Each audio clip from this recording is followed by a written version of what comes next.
ยามเยาว์เห็นโลกล้วนแสนสนุกเมื่อหนุ่มก็หลงสุขค่ำเช้ากลางคนเริ่มเห็นทุกข์มีคู่สุขแฮตกแก่จึงรู้เขาว่าล้วนอนิจจังคนโยม4 คนหาม3 คนแห่1 คนนั่งแคร่2 คนพาไปควรระลึกตรึกเอาไว้ให้ดีนะ4 คนหามตามตำนานท่านกล่าวย้ำคือดินน้ำลมไฟในธาตุขันธ์ประกอบเป็นตัวตนแตกต่างกันต่างเผ่าพันธุ์เพราะกรรมที่ทำมา3 คนแห่นั้นไซร้คือไตรลักษณ์ใกล้ตัวนักแต่เหมือนไกลไม่ศึกษาอนิจจังทุกขังอนัตตามิอาจพาหลุดพ้นวังวนมานอีก1 คนนั่งแคร่ไม่แน่นักจิตหลงรักว่าเป็นเราน่าสงสาร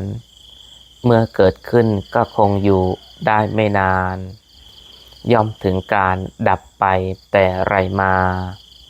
อย่าหมดม้วยชีวาต้องลาจากมีเพื่อนยาก2 คนตามไปหาคือบุญบาปเท่านั้นติดตามมาบุญรักษาบาปชดใช้ไปตามกรรมปริศนาธรรมนิสัยสอนให้คิดเพื่อเตือนจิตตนไว้ไม่ถลำมีสติระลึกได้ใส่ใจจำถึงพระธรรมคำสอนพระศาสดาสรุปให้เข้าใจสั้นๆก็คือ4 คนหามคือธาตุ4ดินน้ำไฟลม3 คนแห่คืออนิจจังทุกขังอนัตตา1 คนนั่งแคร่ก็คือจิตของเรา2 คนพาไปคือกรรมดีและกรรมชั่วหากเราทำกรรมดี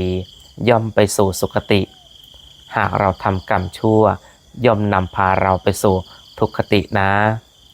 ดังนั้นจงหมั่นทำความดีสะสมบุญสะสมกุศลทำดีให้มากๆเข้าไว้โดยการสำรวมกายวาจาใจ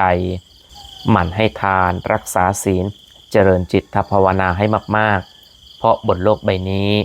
ไม่มีอะไรที่จะติดตามตัวตามตนของเราไปได้เลยเป็นเพียงแค่สมบัติของโลกนี้เท่านั้นดังคำกลอนที่ว่ายามเจ้าเกิดมีสิ่งใดติดกายบ้าง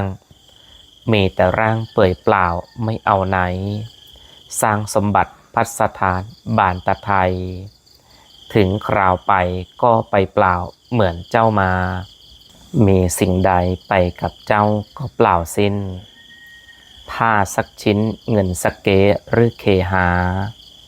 สามีบุตรสุดที่รักภรรยาไม่เห็นว่าจะตามไปหรือใครมีเห็นแต่ธรรมคำสอนขององค์พระที่พอจะตามไปในเมืองผีเพราะฉะนั้นพึงหมั่นทำแต่กรรมดี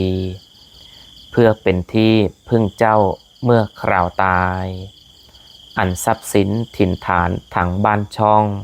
อีกเงินทองไร่นามหาศาลเป็นสมบัติของตัวได้ชั่วการจะต้องผ่านจากกันเมื่อวันตายส่วนความดีมีความสัตย์สมบัติแท้ถึงตัวแก่กายดับไม่ลับหายจะสถิตติดแน่นแทนร่างกายชนทั้งหลายสรรเสริญเจริญพร